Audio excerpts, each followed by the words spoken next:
Hello guys good morning so मु अच्छे वर्तमान कांसुरे सो देख पारथे कांसुर गाँ के एमती जहाँ कि कांसुर टोका देख पारथे गोटे ही टोका आम गाधे जाऊँ बर्तमान आम जाऊँ गाधे सो चलो 2 minutes later.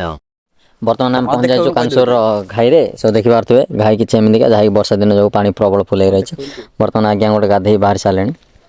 सो वाह क्या लड़का है वेरी हैंडसम सारे आम गाधे गाधे रेडी हो गलानी 5 minutes later. हे गाइस आम आसलु पेट सफा करिया सो देखा मिलला कि एठार किसी एम सुंदर दृश्य सो आपण मानू देखेबी देखो किसी काशतंडी फूल भी अच्छे एठारे जहाँकि एठाकर दृश्य को बहुत सुंदर कराऊँ 1 hour later. हे गाइस बर्तमान आम गाधे रेडी हो आसरी सो एबे करूँ आम खाड़ी बांधा बांधी सो आप देखी पारे भाई केमती गलाउं